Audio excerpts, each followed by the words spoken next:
Hi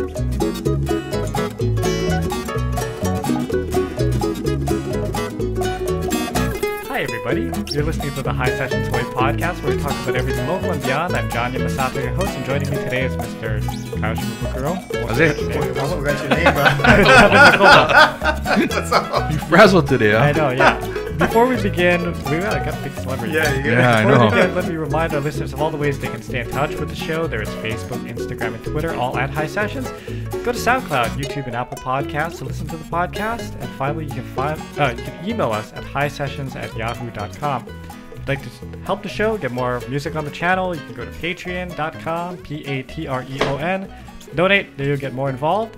I'd like to thank Tiffany from Oregon, who is our newest patron. Right on. Thank you, Tiffany. For signing up. We're going to get you our new shirts, which I'm wearing right away.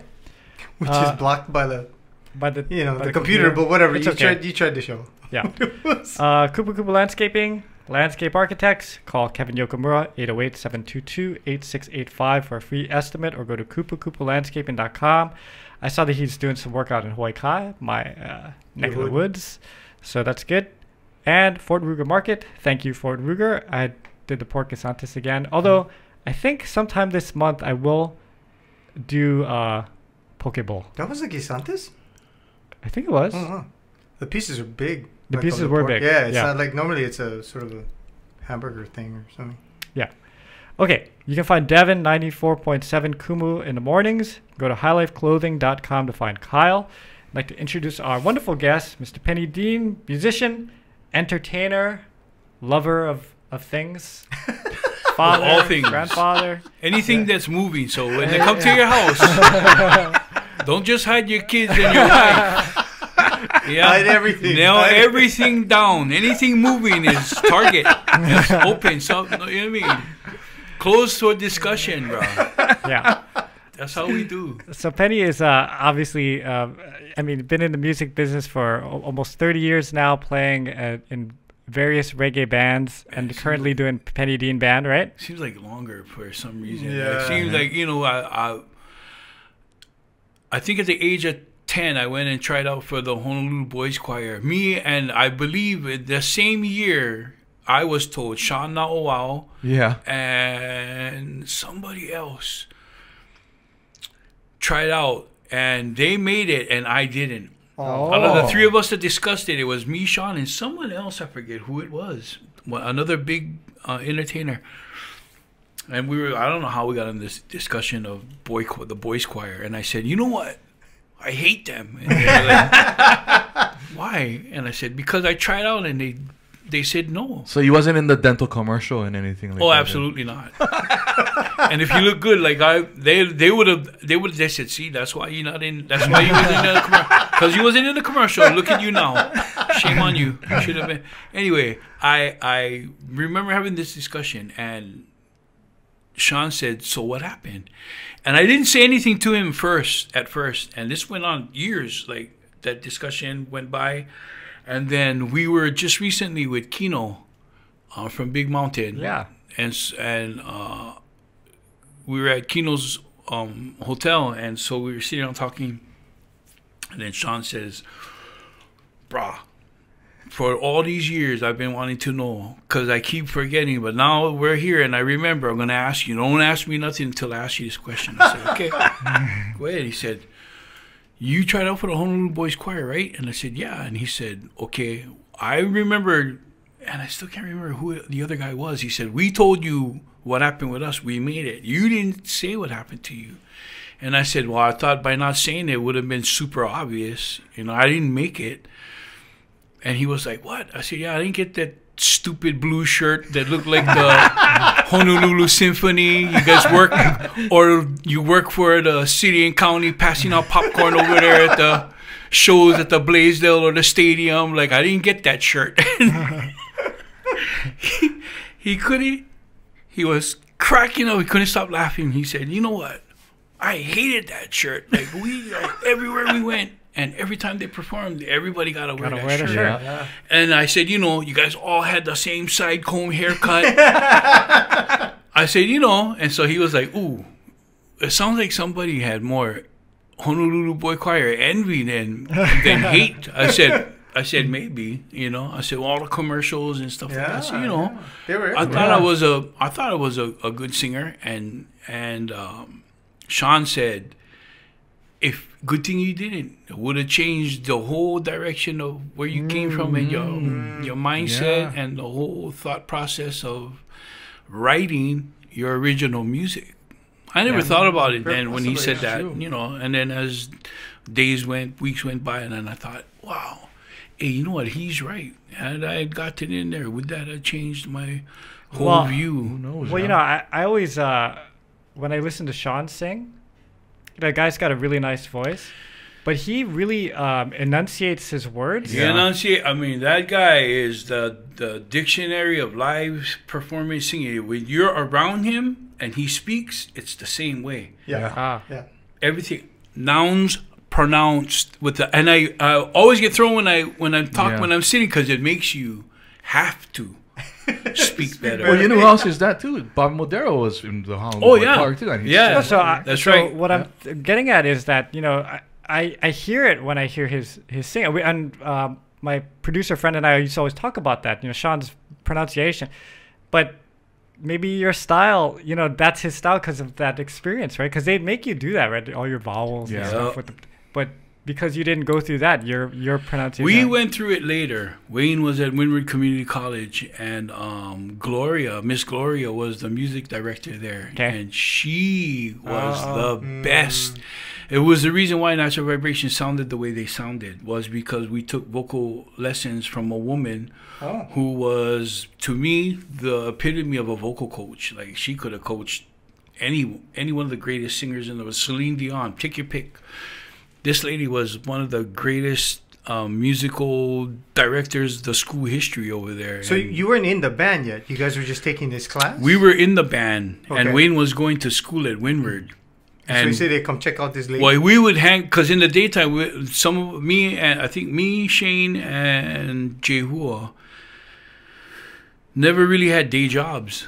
And I think Jehua was already going to school, was me and Shane never really had day jobs, so we'd just go bum around with Wayne at Windward at the school. We weren't even enrolled in the school. We were just hanging out, end up in people's classes. We don't even know what we're doing in there. Learn a few things for free. Yeah, I mean, right? You know, Wayne's in another class down the hallway, and me and Shane split up and just walk into these classes and sit down and listen to the lesson, you know. You guys enjoy doing that? I did. And then, you know, sometimes even raise your hand to ask the question, you know, and then you look back like, who the hell is this guy? Like the biggest guy in the class. Like, we would have noticed him from day one. Like, who the hell is this guy? You know. And the best part is the circumference of that is 2.4. You know what I mean? Just we did that, and it made us. It built those characters of the band for Natural Vibrations, because that went right into the music and the performance on stage, whatever we were doing up there in Windward. And that was like the greatest time of our lives for the band wise. But this woman, she would tell us, when you sing, pronounce your words, the vowels, open your mouth. Round your words is what she would say. And so when we would record, that's when the stand straight up, pronounce your words, hold your note as long as you, I mean, you know, all the etiquettes of recording to get that, to capture the song, your part of the song. It made us better, and we didn't even know it. Did you ever get a chance to talk to her and tell her thank you? No. And I wish I did, because I would like thank her to the heavens, because if it wasn't for her, I think the sound would have been a little bit more rough. I don't want to say Hawaiianish, and it seemed like I'm trying to compare and make it a bad comparison. It made us sound like we weren't from here.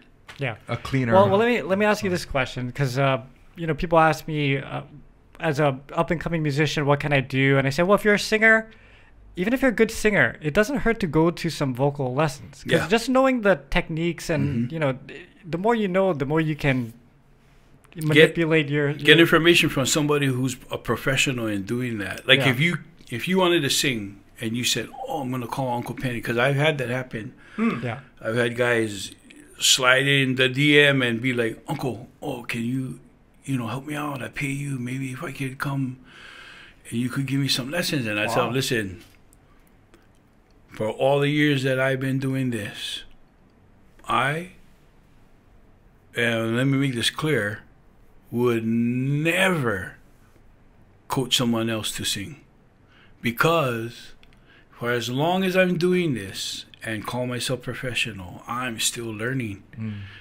If I'm going to teach somebody how to sing, I want to make sure that I went through every aspect of that,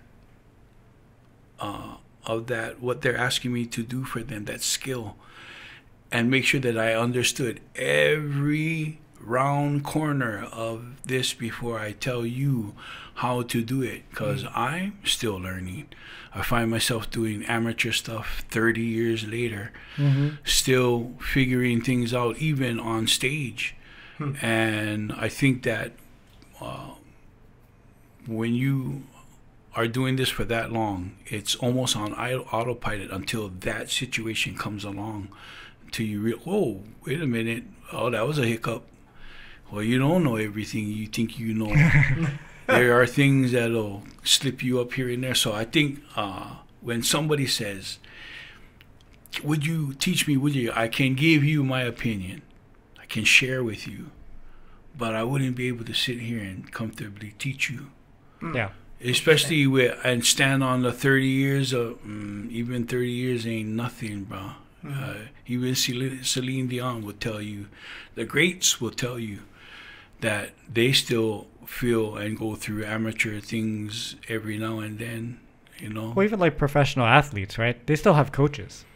Because there's people who, that are great at the game, and then there's people who analyze the game and they know how to explain. You're too close to it, so you can't see the mistakes that you're making on a daily, where these guys, they look at tape and they go, "Hey, man, holding your breath here." Right. Because you're not standing right straight up. That's why now you can't hold your breath because you're not standing right. You're leaning this way. Now you're leaning this way. You're not standing up straight, which is why you're not holding. I mean, there's just this whole list of things that are part of that one problem. You think it's solvable by one gesture, and it's not. Yeah. Right? Yeah. It takes years to perfect that. And I mean, you can do without it. But having the knowledge, it just makes it so much, and that's to me what separates the guys that are okay. They're good to the guys that are excellent, right? And that's why, Natural Vibrations, you guys' vocals always on point, man. Yeah. Thank you, Shane Abraham, the keyboard player. He's probably the best singer I know to date. Like, that guy can sing. He's a great singer. He was the one that would arrange all the harmonies in the songs. Okay, well let's back up a little bit, because we kind of jumped right into Natural Vibes. But because we are, Kalo High School graduates, I need to get into that. Right? Okay. Are you guys classmates? No, but I'm way older than him. Yeah. Okay. we gotta get our props in for Kalo High School, only because this past Friday had the Surf Rider Showcase, which is kind of their like a little fun fair thing that they started doing last year to try to get the community to come out to the school and stuff, right? Because Kalo High School, graduating classes are getting smaller. Well, and smaller. I went to Kalaheo. I didn't go to Kailua. What happened was I went to Aikahi. I started off at my school history is like a rap sheet.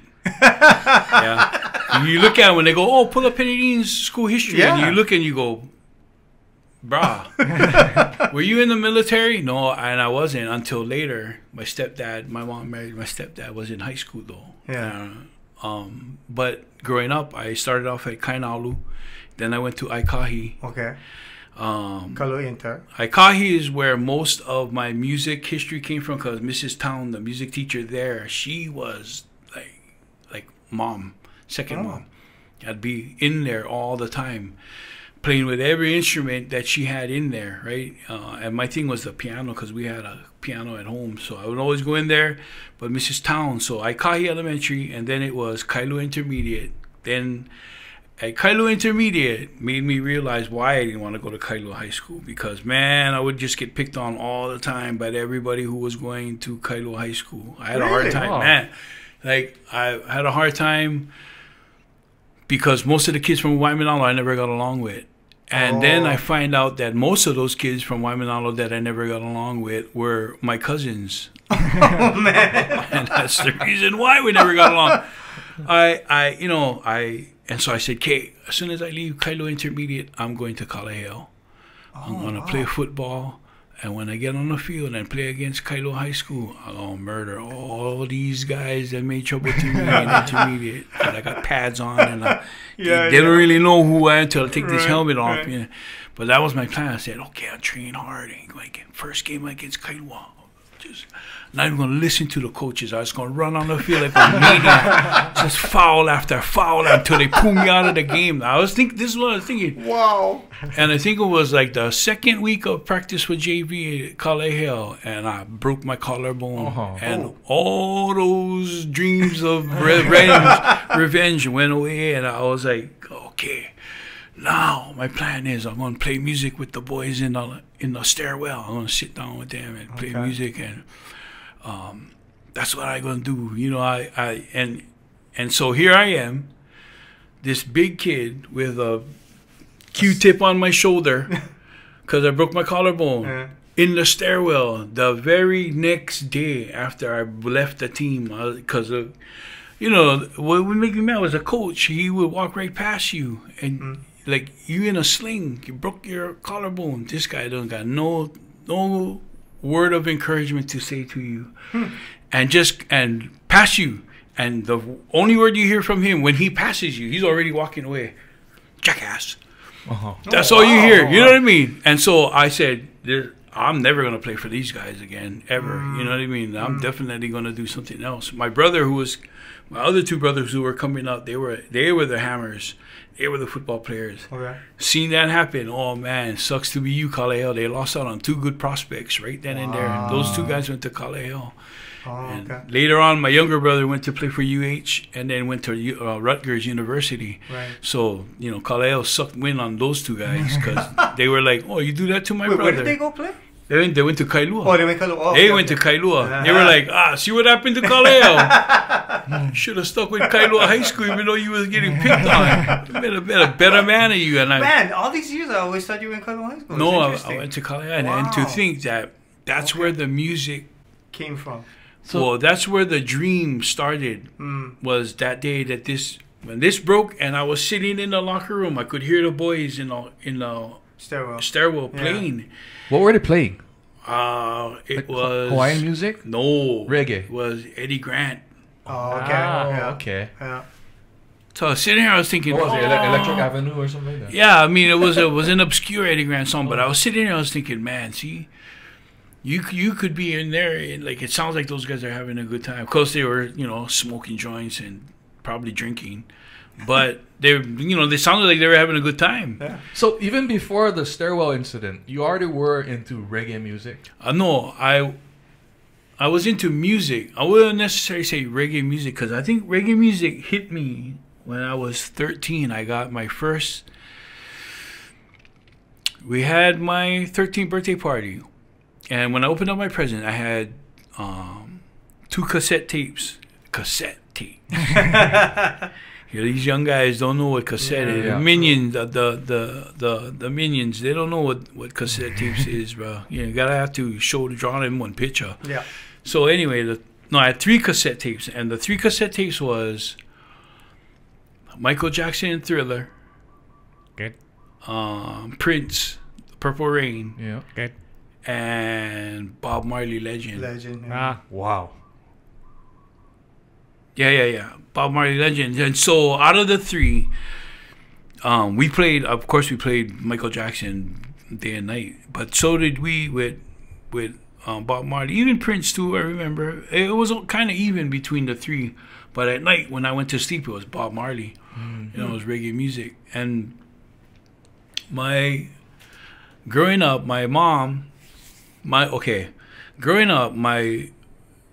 grandmother would tell us, we came from a musical family because I went through this musical thing from when I was like 2 or 3, my grandma said.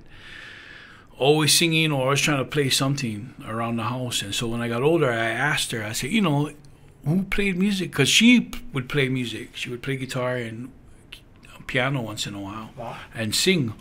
And so I would ask her, you know, hey, who else played music? Oh, all your uncles played, you know. Oh, okay, well, all my uncles. And she was like, yeah, but the only one that really was good at it or went on to make it a living was your Uncle Gabby Pahinui. And I said,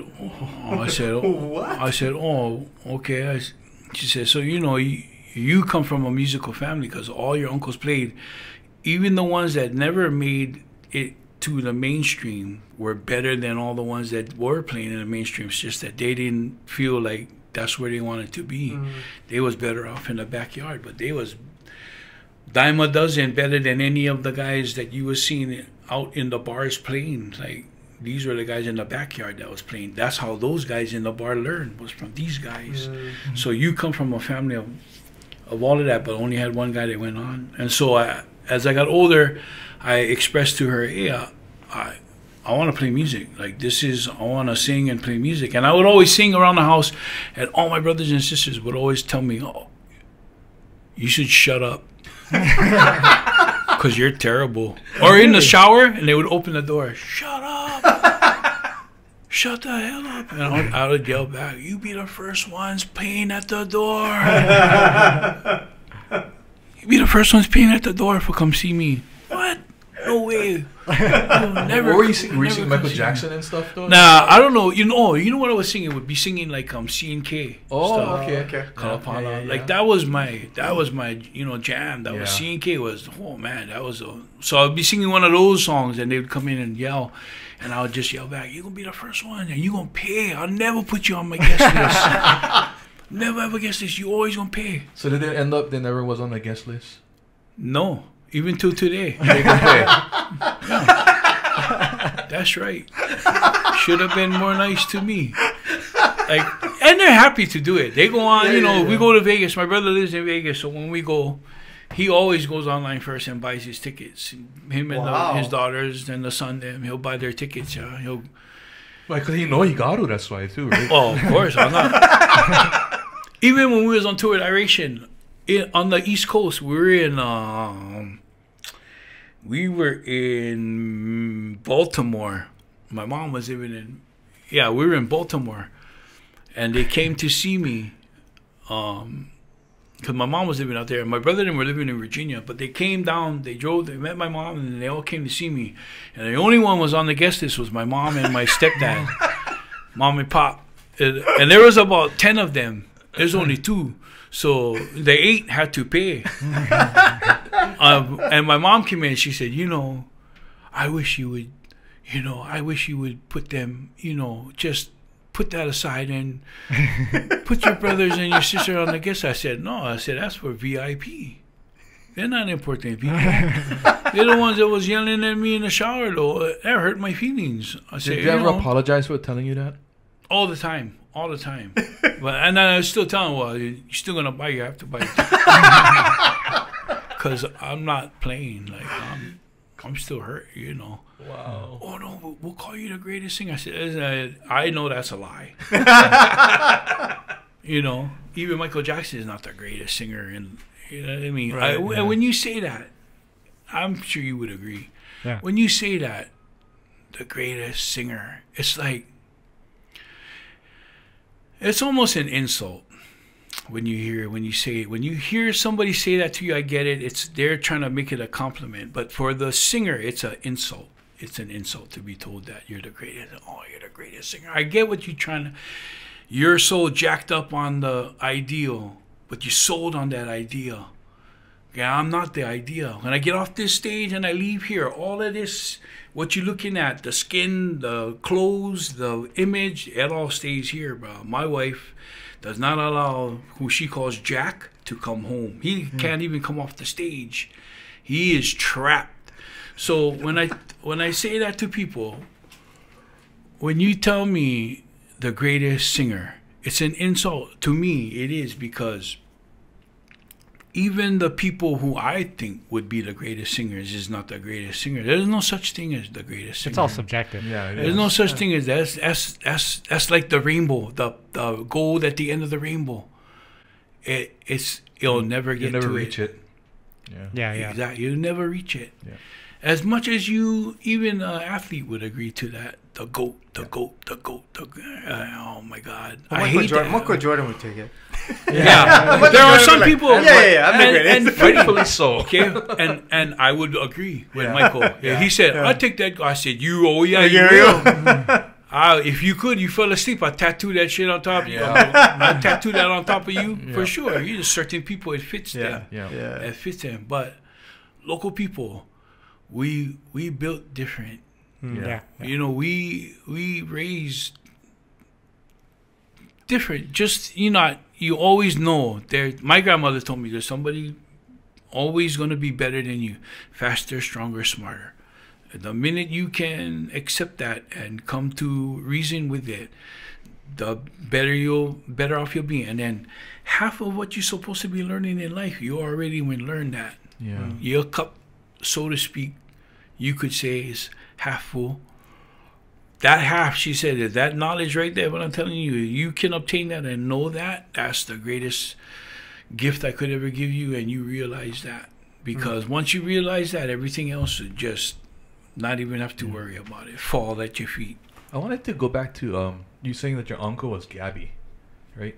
Were you around, or what was how old were you when did you ever witness him play music and stuff? Shoot, I think I was 3 or 4, and with some of my cousins, younger cousins, we're running around on the stage, Waimanalo, the regatta, because they would have the concert, and they would have a stage. If I'm right, they had this big stage and no covering. And he's on the stage, the stool, he's in his overalls because he walked across the street from his house. Bell Street is right up the road. Yeah. That's right. Walk across the street with his guitar in his hand, walk across the street, come over there, everybody, the family is over there. He's on stage playing, and we're all playing Chase Master on stage, from what I was told. And I remember, being on stage, certain concerts or shows, and it mostly was that played the Waimanalo. So you had family in Waimanalo? Yeah. Because we were saying before we came in here. Yeah, I remember when I was in high school, you guys. This is 95, 96. So you folks were just starting out, right, back then. Mm-hmm. And my buddy Clyde he had a farm back there, and so they had farm party. Those were the best. Yeah, those were the best. I used to go, who's this reggae band, And at that time, it was all covers. So you hadn't written much original stuff yet. So it's a reggae cover band, Natural Vibrations. I'm like, okay, And then it's kind of neat. Like, years later, a couple of years later, it's like, there they are at the Shell. But then you were opening at the Shell during the day, right? Hot. Yeah. And then later on, it's like, they're getting later and later, and then bam, then just closing the show, at the Shell. Okay, I remember first playing at the Shell, and nobody telling us, and we going out the first show we went out there. I think it was, I want to say, was it a birthday bash? Yeah, it was birthday bash, and nobody said anything to us, and the whole group, our whole outfit was black. And I go out there with black shorts, black shirt, the black bandana, and we talking 4 o'clock, 4:30, right? Blazing hot, bro. And I'm just like, and we're on there for an hour, 45 minutes to an hour, and I'm just like, oh my God. When we came off the stage, I said, I'm never, ever wearing black on stage again. And so we looked at some of the pictures, and you can see from that first concert, and then the next concert, it was lighter clothes. Still wearing shorts, but it was lighter shirts. It was like, and then you look, different color shirts. Now they're not wearing black anymore. They got away from black, and then until the early evening, where now it's not the sun and a little bit more darker and darker. Back to black again. Hey, we're closing now. Closing show. Now we can wear whatever we want. Now we go back to black. And also too, you guys are playing. It was all originals. There was no, you know what I mean? Well, like John said, were, that in the beginning, I think the first 2 years we were doing a lot of covers. Mm-hmm. Like everybody does. Yeah. I mean, that's how you start. And when we came together in 91, we were playing backyard parties in 91. It wasn't until like 93, 94, closer to 95, and then we started really doing our own original music. But from the get, your first album was originals already, right? Yeah. That's amazing. We wanted to. We told each other, hey, first of all, don't nobody play one ukulele in this band, because reggae music didn't have ukulele. And we weren't saying anything bad about the groups that had them.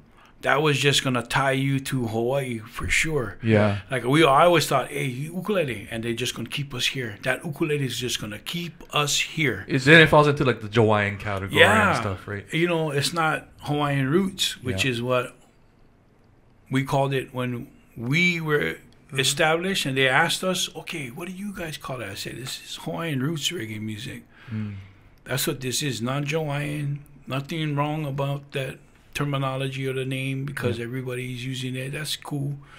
But I just remember when you guys you guys were getting gigs in Jamaica and stuff. Well, right?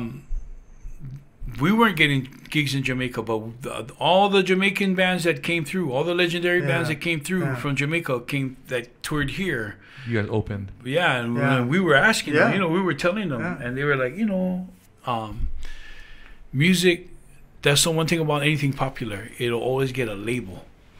Somehow someone's going to turn it into something they think. The terminology is going to come out. You cannot stop that.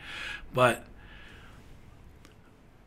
what would you see it as? And I said, this is Hawaiian Roots Reggae music. Like, no, I never. That was the thing. I remember because I was at FM 100 when you guys came up, and they were never able to call you guys Hawaiian because you weren't. Because I told Kilio on his show, I said, we Hawaiian reggae music. This is roots reggae music. It was reggae. Roots. There was no dancing around it at all. So, and because you guys did all original music, they couldn't say, you know, there was no way to say, oh, Natural Vibes plays covers that have ukulele and all that stuff. You know the other reason why we did that, we were mimicking the other roots reggae, the roots reggae, and I want to say Hawaiian roots reggae bands, but they weren't, because they were implants from California, like Big Mountain. Well, no, like Roots Natty Roots. Roots Natty Roots. No, Ukla was from here. Roots Natty Roots, and then it was like THC. They started. They had a little, you know, a handful of them that came from California,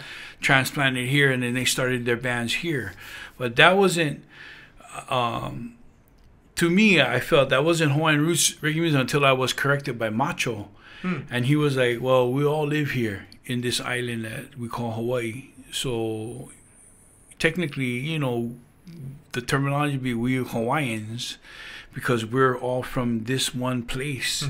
This one, geographically, we're from this area, and they call it Hawaii. They're going to look at us as Hawaiians. They're going to call us Hawaiians. Anybody who's from here. And I said, I get it. I'm going by the deeper nationality of it. I told him, not just the generalized part of it. I'm going past that to the deeper part of this music genre, because I said, we're creating it. We're not going to be the only ones. It's the next generation, the next generation, the next generation. And that's all Hawaiian. That's all Kanakas. Well, what you gonna call them? How you gonna define that? Gotta be one separate. You know what I mean? I get what you guys want to say. That's fine. But this is how I see it. All the people, all the Kanaka that play reggae music, that's Hawaiian. So it's Hawaiian roots reggae music. You know what I mean? That's what it is for us. That's how we view it. I don't know if anybody else views it differently. You can, up to you. But it seemed to stick because other guys were using the same terminology, you know, and so that's what we went with. Plus, we were told by the greats that was coming through that reggae music was a worldly music. It wasn't just for the Jamaicans. It was for everyone around the world who felt like that message was coming straight to them. That was a message from God. they only view them as the vessels with the messages coming through. But the message is coming from a higher source, so everybody can play this music. Once they said that to me, anybody who ever came up to me after that and said, oh, you know, Jamaican, reggae music is Jamaican, right? Yeah. Well, shouldn't you be Jamaican? I said, shit, man. You eat sushi, yeah, that came from the Orient. Shouldn't you be Oriental and eat that? I could go on for days with the comparisons, you know what I mean? But then, now are you being discriminative?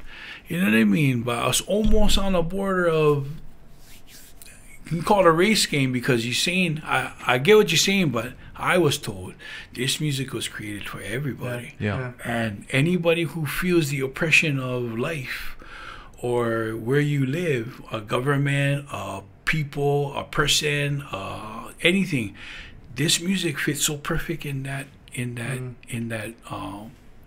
message, fight, struggle, whatever you want to call it, that you're trying to get out there. Frustration. This is the music that's born from all of that, and it seems to fit so perfect here. Why wouldn't it be? The thing about you guys, though, I would say that made it special was that it had all the making of reggae music and stuff, but the vocal harmonies, the songwriting, and even you know, like your guys' instrumentation, you have good catchy. Because I didn't want it dark. I didn't, because reggae music, the message, with that message has to come that tone. Yeah. All the minor keys. Right. And it's good when you hear them, but. Fuck, 3 minutes. You try to listen to that for 4 minutes, 5 minutes. Da-dum, da-dum, da-dum, da-dum. Yeah. Da-dum, without a change. It's monotonous. Yeah. Oh, yeah. I mean, when you high and drunk, you don't care. The music is feeling good, so you know. But that's why it could cross over, and everybody could. Well, we was like, hey, happy chords. Because when we notice in the live setting, when you're playing this live, you totally see the results of your music, of what you're playing to the crowd, instantaneously.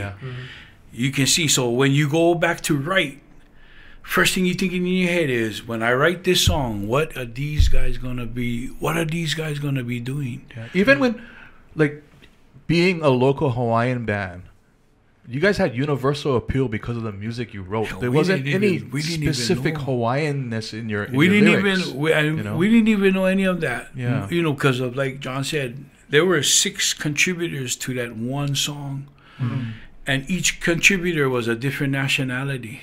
Wasn't the same nationality putting into the pot. This guy grew up listening to this. This guy grew up listening to this. This guy grew up listening to this. The writing, my part. The singing and the writing, I grew up, like I said, with the Hawaiian connection straight to the music industry, but not knowing, because I was never trained by my uncle. I never went over and sang with them, and I was around them. I just never knew that they were family. But my upbringing for music was my mom and my grandmother. My grandmother listened to country, like bluegrass country. I mean, like Loretta Lynn kind country, like Conway Twitty, and most guys don't even know who the hell that guy is, bro. Conway Twitty. I mean, Charlie Daniels, like, that's all surface, but I tell him, Conway Twitty, Charlie Rich, like that's the more obscure guy. You know what I mean. So I tell him, my grandmother, my mom, she was like, all over the place.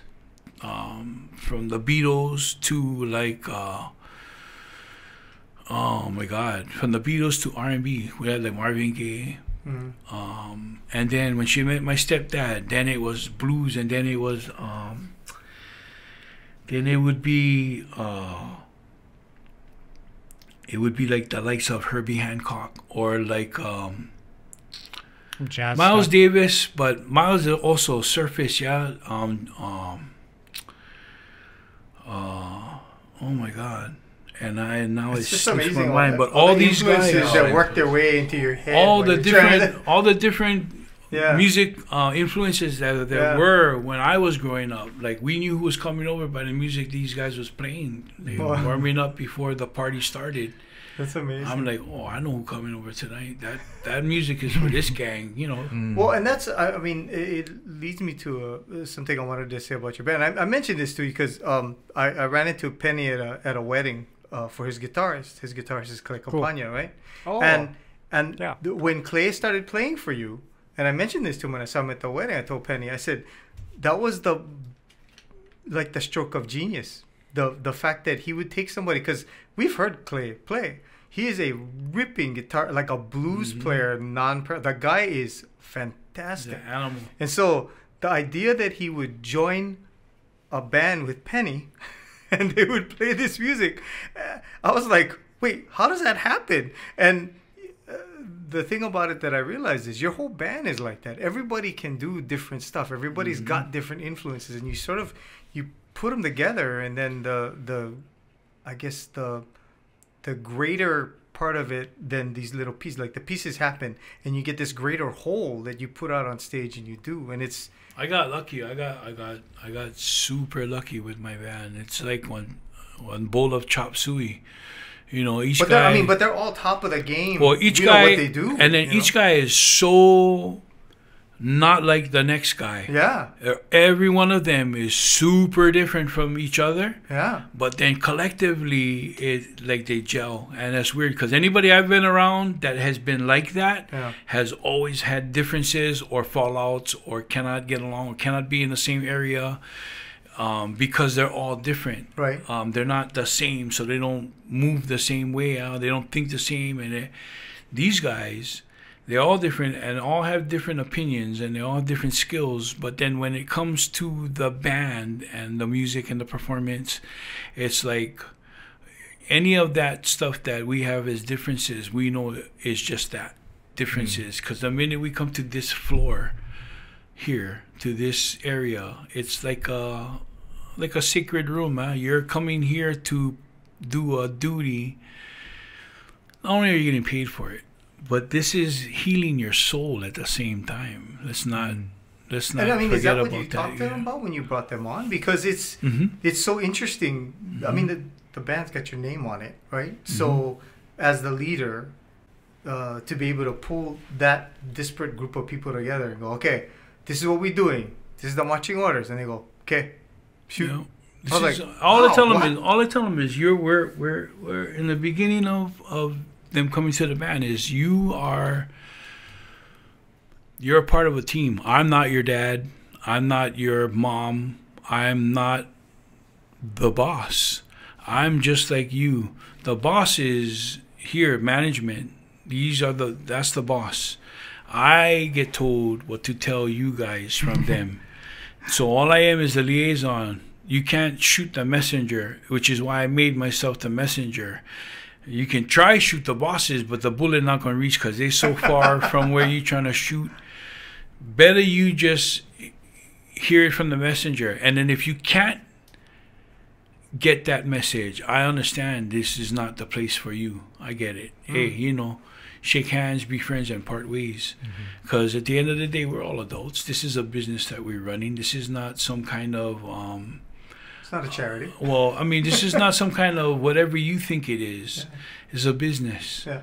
And you get paid to perform your skill level, what you are doing. And at the end of the day, when you're done, you go home. The rest of the decision-making and all the big boy stuff is left to us. And not saying that at that point I'm bigger or better than you. I'm saying at that point that I'm the owner and now I take control of my group this way. It's the only reason why I survived this whole time doing music was because I know what I'm doing for me. It works for me. You is different for you, but that's where I'm not going to come into your world and try and tell you what to do. So shut the fuck up. This is the menu. This is the recipe. They're ordering from the menu. Only get one item on you. Damn right. Because why confuse the people or the recipe? This plain and simple, man. I mean, this is no. It don't take a rocket science to look at this and go, hey, it's all. This is my duty. nothing else. You know what I mean? And if everybody in the world could think about that, we would never be at war. We would never need votes for who the president or who the next guy. It would all line up. If they all learned, to me, you just put that all in the Lord's hands. Most of this would have been done a long time ago. But since you know, mankind, want to fuck this up and go ahead and take it on your own shoulders, well, then he's going to show you that you're doing it all wrong. And until you come to me, I'm just going to let you do them wrong. You know what I mean? I'm just going to sit here and watch you. You can blame me all you want, but we both know who's at fault. You know what I mean? This is plain and simple. Life, now that I'm older, shoot, couldn't be more black and white. You know what I mean? Couldn't be more black and white. Well, that's why I try to tell the younger guys that come through and play with me. This is just a stepping stool to where you're going to be in life. You're not going to be here forever. And if you are, I'm sorry, because you weren't supposed to. The only guys here forever is me and Mongoose. Everyone else is expected to come and go. This is only a touching base for you and push off to your next venture. You know what I mean? I want you to look back and I want people to look back and go, he came from there. That's where he came from, a little speck over there in the universe. But we doing okay. We're putting out music. Yeah. Well, I'd say you guys are doing pretty good. Well, I mean, us in general in the state, you know, we doing pretty good. You know, I have a question for you. In your vast musical career over the years, is there one particular song that you guys wrote or are involved with or still play to today that's really special to you? That you just either blown away by how big it got or has a personal meaning to you? Every song. Like, at this point in my career, like, I know you take for granted nothing. Like, I'm glad you get out there and play any song and these guys sing it. Sure, I'll take it. I think everything that so to answer that, I couldn't pick one song. I couldn't pick one. The reason why I say that is because they're all special like that. And all of those songs made the band what it is. It wasn't just one song that defied that. There's no way you could ever pick one song from that. And not honking on the horn, just saying that so many good songs in that venture, you couldn't. It would be unfair to pick just one song. Yeah. But if I had to pick one song forever, it probably would be Put Some Time. Well, a tie. Put Some Time or Put a Little Love. Oh, yeah. You know, I would say at that point, you take your pick between the two songs. But for me, that's my favorite songs. And they both because they both are significant in their own way. Yeah. You know, which most of those songs are. And it's funny because when I got divorced from my first marriage, as I was writing then, I didn't realize that I was writing songs about my wife, who I'm married to now, because at the time we were just friends. We were just close friends, and she was an awesome ear to lean on, a shoulder to lean on, and somebody to talk to without passing judgment. And I realized that as I was writing this music and these songs, it was talking about her. You know, the person who was helping me and giving me good advice, because, man, I could have screwed this thing up way worse than if I didn't listen to her. It would have been bad. And so she helped me totally, man. Could have, like, career ending bad. You know, going through my divorce, the first marriage was, I never ever been through anything like that. And so this woman, like, I've known her longer than I knew my first wife. She was dating my best friend in high school. And I was super jealous of him then when he was with her. I was like, brah, she is beautiful. Like, she just seemed like the whole package, which she is, you know. But how long you guys been married now? We've been married for, we've been together 12 years. We've been married, so 8 years out of the 12 we've been married. But I've known her for over 40 years, Wow. like long time. When I was in high school, like I said, she dated my best friend. But I didn't realize that as I was going through that divorce, the same time I had left natural vibrations. That same year, I was going through the divorce. Oh, that's a so lot I was going of through things. 2 divorces. Yeah, that's a lot of things going to through 2 take care of, divorces, man. Yeah. but made for the greatest writing material ever. I put out, when I left them and I came home, I didn't want to do anything. I was actually sleeping in Sandy Beach for like 2 weeks, almost 3 weeks. Really? We're in a car? I came home from tour. No, like over there underneath the lifeguard stand. What? Yeah, I came home from tour. I left the band. I came home because we were living in San Diego. I moved all my stuff home. I came home, and the first day home, well, evening, the next morning, I told my wife, who was my girlfriend then, I said, can you drop me off at Sandy Beach? And I had one duffel bag with clothes inside and some food. And I said, just drop me off over there, because I had been on the mainland for like almost 4 years. We'd come home whenever we could, when we were off. But we were moved. Like, I had moved myself out there. So all this, the island boy feeling, the things we do every day when we wake up, when you're not working, when you professional bum living with mom at home, no more kids yet, you know what I mean? You go beach every day. Well, we couldn't do this because we were living on the mainland. And if you were living where I was living and you seen the water and felt the water, there's no way you're going to surf. No. Southern California. I don't care, even in Southern California. They're like, you get down there, they're like, oh, Junior Seau is out there on his longboard with his board shorts and no shirt. Good for Junior. He's he's a tough guy. That guy is he's used to this weather. I'm not. The water is so cold. That's why you guys got the big sharks out over here. I said, nah, we ain't stupid. I'm on a boogie board, so my body's half in the water. Nah, forget about it. But when I came home, I had missed so much of that. And I felt like while you're living here, you take advantage of it. You don't really realize what you have. And so I told her, take me tomorrow and leave me there. And she was like, what? I said, leave me. She goes, wait, like, leave you there? Like, what? I said, like, leave me there. Like, don't ever come bother me for, like, 2 weeks. And she was like, wait. So I finally get you home after 4 years, but then I can't see you for 2 weeks? She was like, what is... I said, listen, I need to be alone. I got to put my roots back in the ground.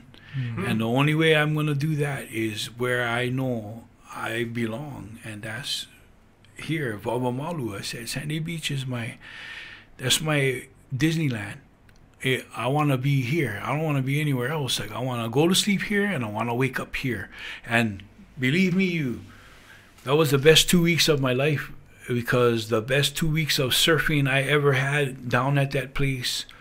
In those 2 weeks, we had some days where it was big. The lineup was big. Nobody was out. We were out. There were a handful of us out there doing crazy stuff, because I was away for the longest time. I missed all of that. Did you make friends with the lifeguard that you slept under his stand with? I mean, oh yeah, we knew all the lifeguards over there. And then still the same lifeguards from before when you were a kid, or is it? No, the same lifeguards that I knew as I was growing up that were my friends. They ended up becoming lifeguards, and so they worked the beach, and so And then right by the lifeguard stand, I don't know if it's still like that because I haven't gone in a long time, but all the regulars would park over there too, right? So. Yeah. We were never alone. And what she never understood was every night there was a party. On the beach. Every night in the parking lot, on the beach, by the bathroom. I mean, there was a party every night. And so that's why I made my place by the lifeguard stand, because they would all party down on the other end of the parking lot. And the lifeguard stand was kind of like a quiet area. Yeah, quiet, Nobody bothered you. Nobody. Cops never come by and bother you. The cops came by. Once they seen it was me over there, then they just stop by. And then they come by and honk their horn. Hey, you okay? You need anything? Sometimes they'd bring ice and water for the cooler. I had a cooler, and sometimes we'd go surf, come back, and then get ice and water inside the cooler from the policemen or the firemen. Oh, nice. These guys, when they get off work, they go in Those home. are good days. I know. Oh, yeah. They're like, oh, Peni Dean down at the beach. And then, you know, then I stopped because it got, oh, Penny's camping, bro. Penny's at the beach, bro. And then every night. Like this place to visit. Well, then one of my wife's friends was, you know, they told her at her work, they were like, oh, your husband came home, and you know he bonfiring out every night down there. You know those guys are staying up till like 3 in the morning playing music. Already, and your husband's in the middle of all of that, the chief of the party over there. And she was like, what? He was like, bro, you should go on. So she came one night and rolled up, and everybody, the place was crazy, you know, just partying, all these kids, the high school kids. But when she came to the lifeguard stand, I was by the lifeguard stand, you know, just chilling, laying down actually when she came. She was like, oh, you're over here? I said, hell yeah, I'm over here. And she's like, how come you're over here? I said, because I don't want to be over there. Look at them. Look at all those people. They don't even know how to act. So those 2 weeks that you were there, did you play any music? No. No. I detoxed. Yeah. More or less. Well, let's talk about that a little bit, because your band, I know like Makaha-san's, you know, those guys were kind of the very forefront of that, touring on the mainland and stuff, but you were one of the first like reggae artists, or kind of like mainstream, not Hawaiian artists, to go and try and just take it to the mainland. I don't want to say the first, but we were one of the hardest working Hawaiian reggae bands on the continent. Yeah, now you look at, doing. And that was even before we moved there. Yeah. When Well, we see, first now- even started as Natural Vibrations, we were pounding the pavement on the mainland. now they have the Cali Festival, they have the one in Vegas that they do. They have all Holo these Holo reggae Fest. festivals. They didn't have that And when you no. guys were doing it. And check this out. Yeah. You'll blow your mind even more. The one man who's put it on all those shows, his name is Irie Dan. Okay. Dan Sheehan. Dan Sheehan is from Iva That name Beach. sounds familiar. Lived in Kahalu for a little while. He was the reason why Natural Vibrations ended up at Reggae on the River in Garberville, in Garberville. Humboldt County, California. That was a 3-day, that was like Woodstock of reggae music. 3 days of reggae music. The who's of reggae music goes through that venue. Mm-hmm. They're going to play there every year. And Dan got us on that show. And it blew up. It became big. He tried to help Natural Vibrations. We stayed with him the first tour. In fact, we stayed with him for like 3 months. We got stuck there in California and ended up staying with him. He tried his hardest to help us promote us on the mainland until we got our foot in the door, and then we started doing our own promotions. But Dan Sheehan is the one who is in charge of Cali Roots. He is the one who puts on the California Roots Festival, and now is putting on Holo Holo Festival. He also does a lot of other festivals around the nation, but his first baby was Cali Roots, and he's the guy who we stayed at his house. Him and I shared the garage. We turned the garage into our own personal room, him and I, because he ended up taking on 6 people to live in a 2-story house. He already had some of the San Jose State football players living with him.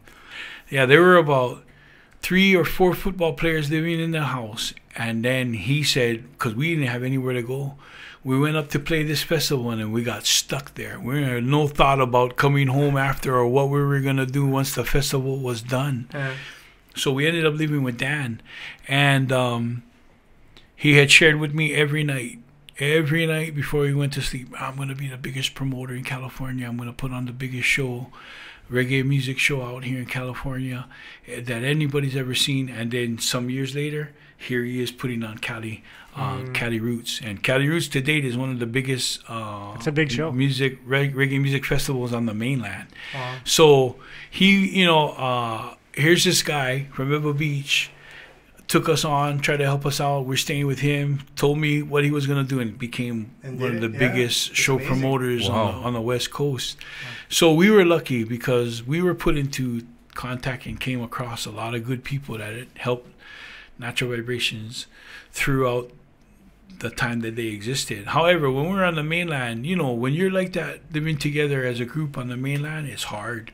You really start to find out about each other. Especially living with football players at the same time. Well, It's been tough. Well, what happened was, after that, we went through some years where we were always touring, but based out of Hawaii.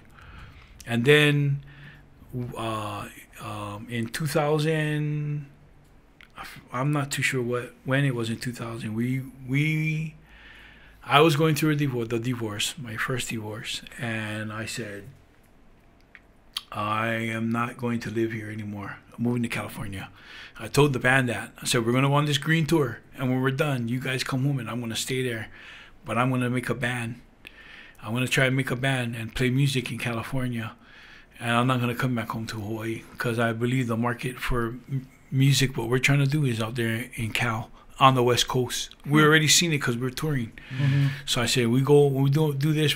So then the band was like, no, we'll go with you. We'll just move the whole band to California. And I was like, what? I said, you don't have to. I'm moving for a reason. You guys don't have to. Oh no, but we need to. We've been talking about doing this for a long time, and now it's time to put your money where your mouth is, so to speak. And I was like, brah, some of you can lose your marriages because of this. You know, make sure this is what you want to do. Well, for most of us, the marriage was already in the toilet because of the continuous touring that we were doing at that point. You know, playing so much on the mainland.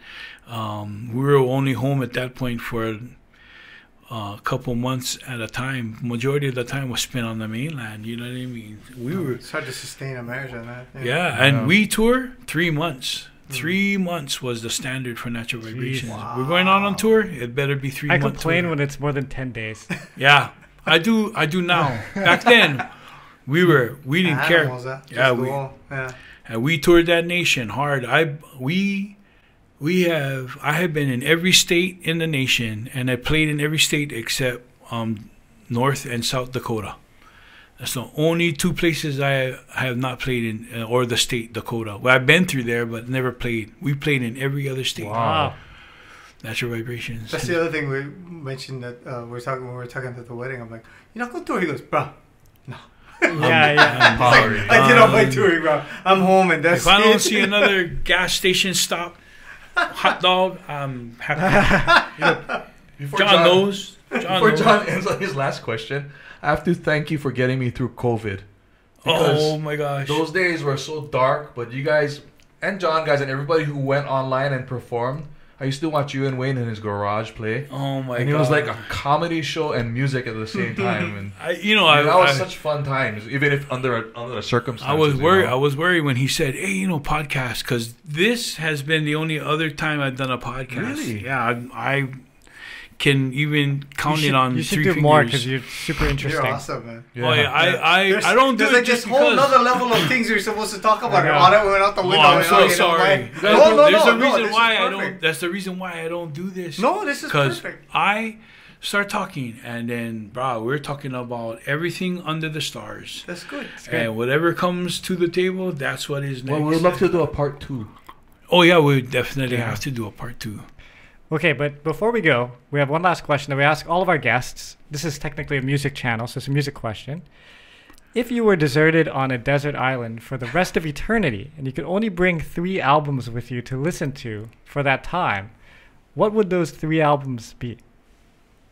And we've kind of expanded it because the kiddos nowadays don't know about albums. So if it's, an artist... He mentioned Bob Marley, legend. Yeah, would it be those 3 that you originally got? It'd probably be the song. It would definitely be Bob Marley. I don't know what album, but it would be Bob. Holy smokes, Bob! Chris Stapleton. Oh, yeah. Chris Stapleton and Uncle Iz. Uncle Iz. You know who I admired a lot, and we're like really close friends, and I talk to him a lot, is Bubba B. That guy. You ever get a chance to sit down and pick a mind? Yeah. That's a mind you want to pick. Interesting. I'd love to get that guy on. You would love to be. You would love to have him on this show. Yeah. That guy is super interesting. And how we started out as friends was actually the same story as Tupac and Biggie. People were trying to pin us against each other. West side, east side. I had guys coming up to me. Bubba B and the West Side guys. They're talking about you guys, about natural vibes and all this stuff. And I was like, yeah, this is the same time as all that West Coast, East Coast bull crap going on. Because East Coast, East Side, West Side. You know what I mean? And so I packed up the kids one day, put them in the car. Like one morning, it was like 7 or 8 in the morning. And we drove out to Makaha, to Waianae, and we went to Bubba B's house. I drove out over there, and my ex-wife, I told her, I said, she's like, where are we going? I said, we're going to squash this before this thing gets out of hand, because I already know where this is going. And we were all the way to Bubba B's house, and got there, popped my horn, he came out.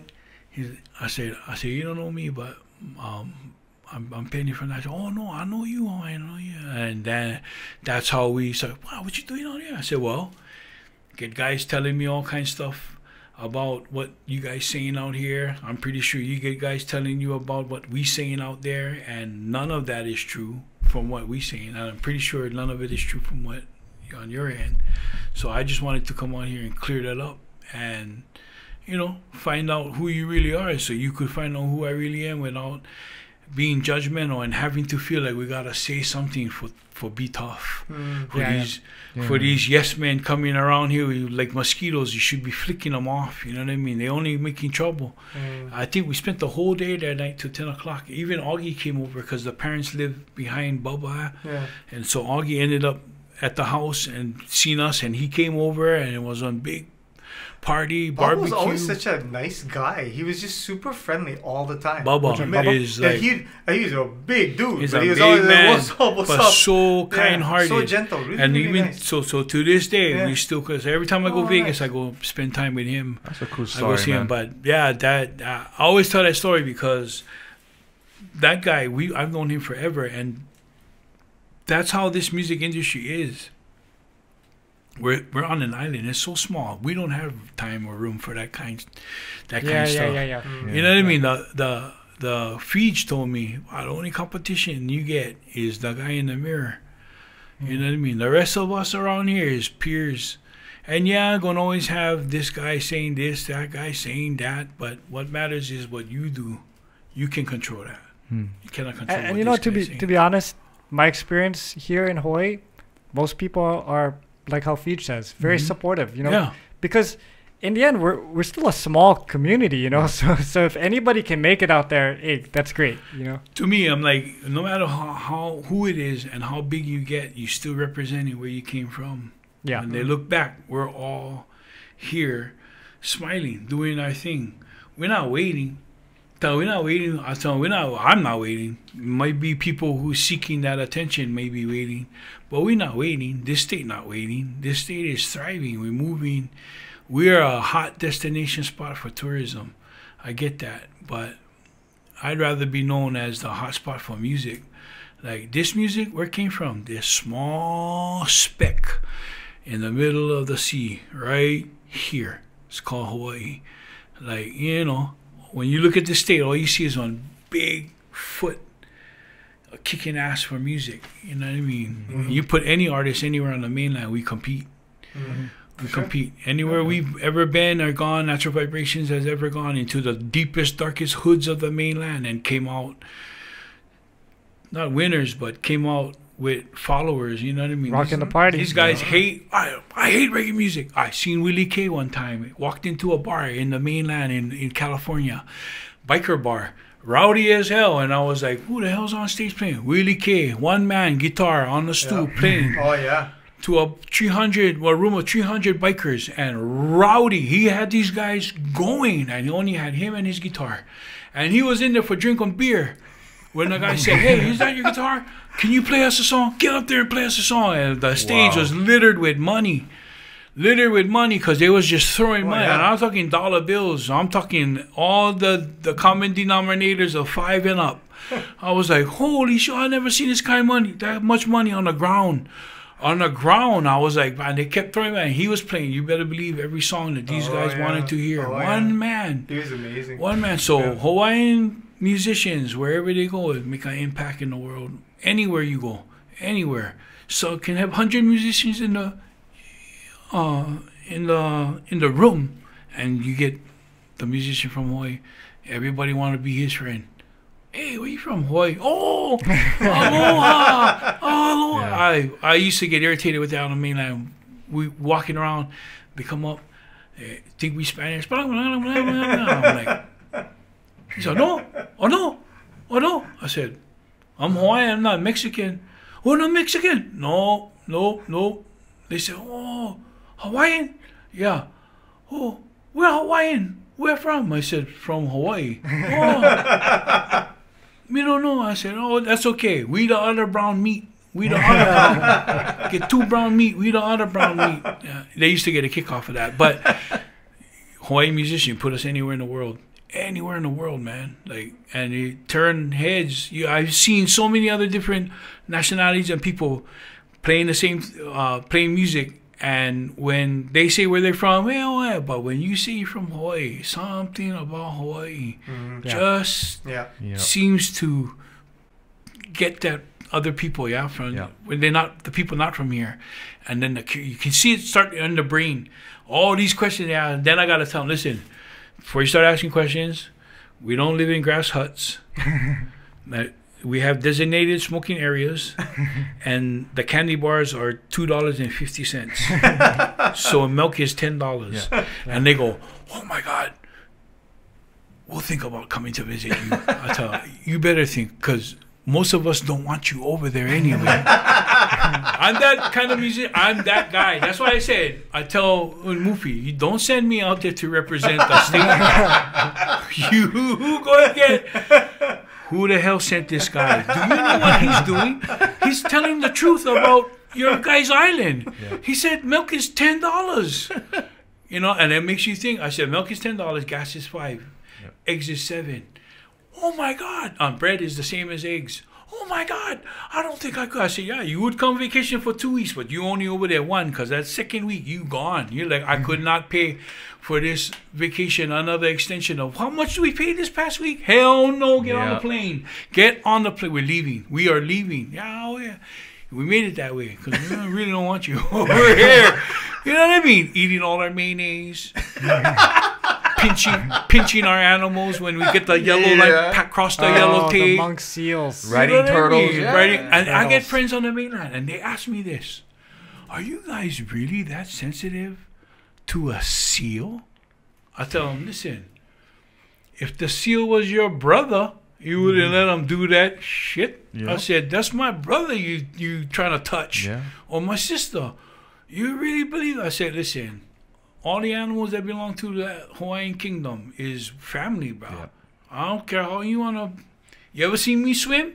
You would think it was a turtle. Yeah, I'm missing my shell. But if I had my shell on, you'd be like, that's a turtle.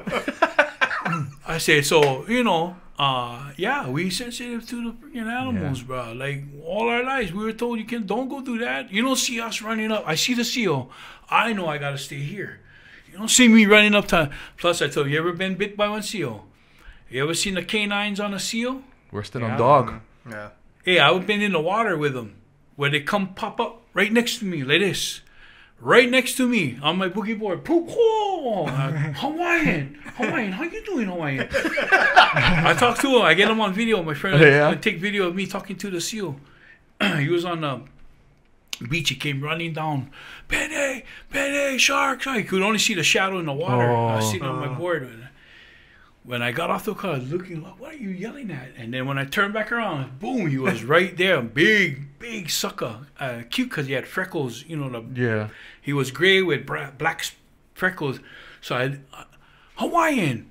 And he just looking at me, tilted his head, and then his flipper came up. I didn't know they had big canines until he started rubbing his fucking teeth, all the scales on his teeth. And he rubbing them up, but the canine was that long. And I was like, holy crap, this guy. I was thinking, you just came from Hanama Bay, you son of a bitch. You're not even supposed to, I tell him, you're not even supposed to be in there. Shame on you. You go eat all the fish in Hanama Bay. They sleeping, they know they protected, but you went in there. You know they gonna blame all us brown guys. Look them up and down and all. You know they're gonna blame all us brown guys. And I don't even eat fish. Beat it. Get away from me. Get away from me. I'm mad at you. Get away from me. Get away from me. Yeah. I mean, we lucky where we live. We are. We're lucky. We are. We're lucky. I always tell people on the mainland that. I said, Hawaii is special because we lucky where we live, because the people know how lucky we are where we live, so they try to take care of the place we live the best we can. The best we can. Yeah. Which is why we don't want you fuckers over there. Especially if you don't know how to behave. Yeah. If you're the kind that can come and behave yourself, you appreciate and learn. Well, I want to go to Disneyland. I'm not going to touch Mickey Mouse. I'm not going to even go knock on his fucking door because I don't even know which door is his house. You know what I mean? I don't even know. And they tell us, don't feed the animals. Like when we walk into the park, don't feed the animals, they're telling us. We tell you the same thing over here, what you do. You don't listen to us. Fuckers over there trying to pet them. Take a picture. Like, oh, that's why we don't want you. That's when we say, we don't want you over there. Oh, we're going to come and visit you. Please don't. Especially if you bring an auntie and she doesn't know how to listen. Like, and she's trying to touch the seal. You know what I mean? Like, brah, this is going south so quick. Yeah. I can't. You know what I mean? Don't see me over here trying to kick your state bird's ass or the squirrel. See me over here trying to touch the squirrel, or you know what I mean? Yeah, squirrel, touch the squirrel. No, bobcat, touch the bobcat. These are dangerous animals. The shark is, go touch the shark then. Go do the same thing you would to the seal, to the shark. Yeah. I like to see it. Oh, we won't do that because the shark will bite you. You made my point. Yeah. The seal do the same thing. You know, I just don't understand. I don't get it. I try to tell my friend, then, bro, where are you from? Oh, I'm from Nantucket. Okay, well, you don't see me over there trying to touch squirrels. Yeah, I'm not trying to shoot anything wild that you guys have in the backyard. Like, I'm not even trying to do that. I got chased by a moose in Alaska once.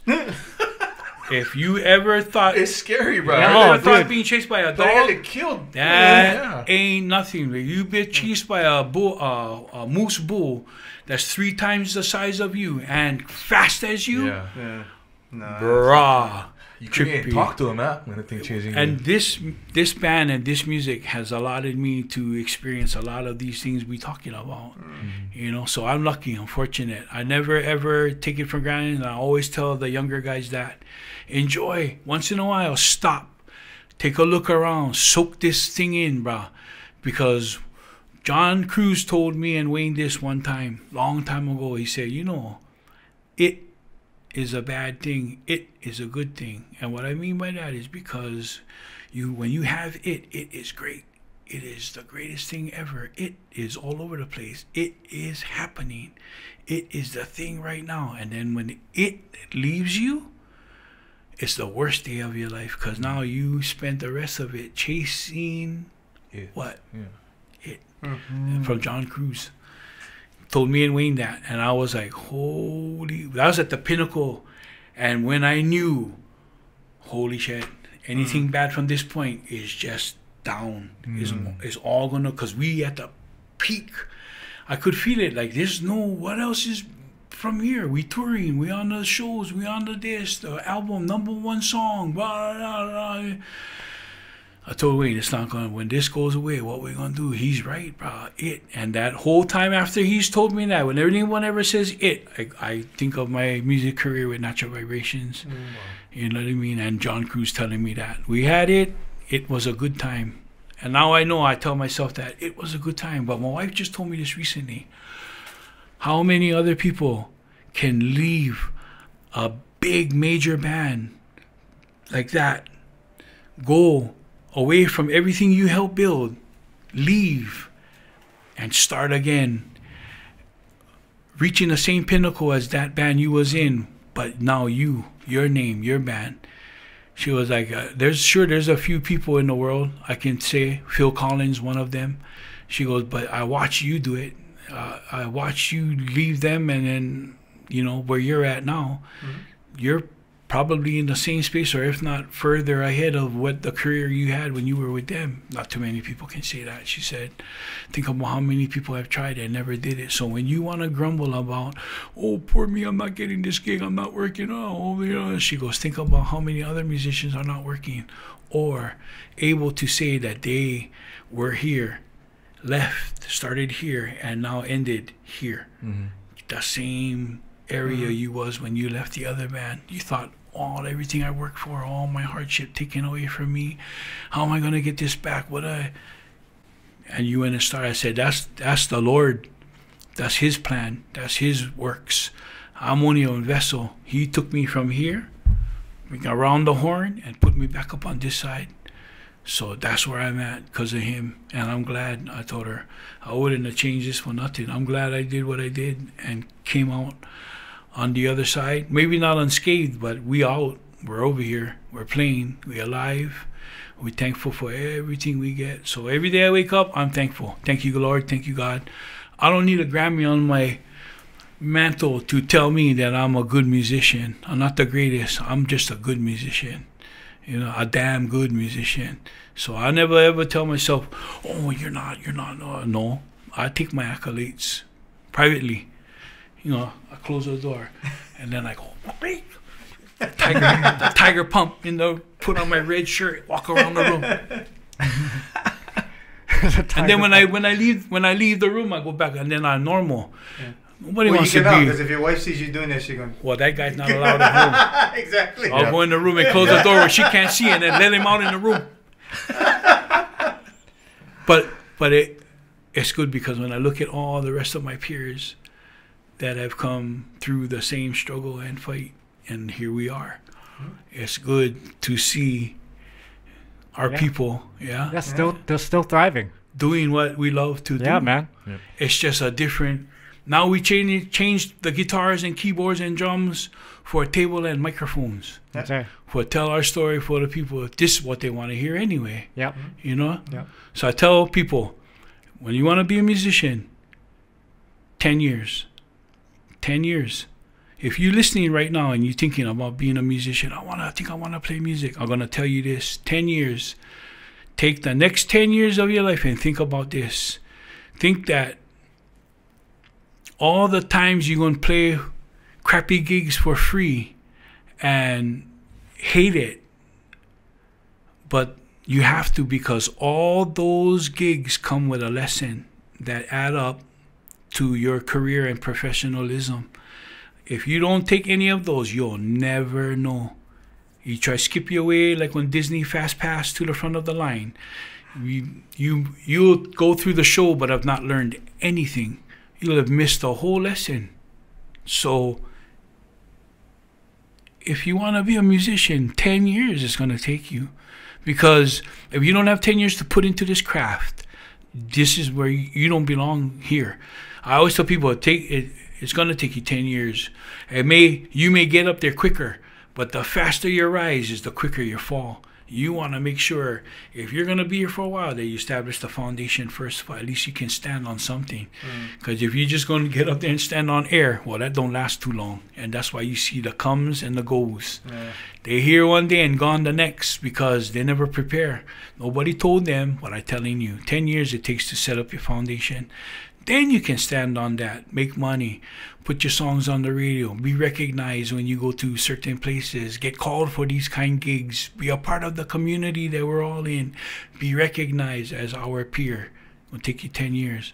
Because before that, not that I'm not going to have any respect for you, but I'm not even going to look that way. I can't. I'm too busy I'm still playing as a musician, which is why I cannot be a teacher. I'm still playing, which means I'm still learning. My mind is open. I still feel like a sponge. I want to learn. You know what I mean? So when I tour with all these other musicians, I pick them. Even the younger guys, I pick their brains because I want to know what they're thinking and going through, just because I'll have that mind so I know that knowledge is key for where I'm going. I'm still in the game.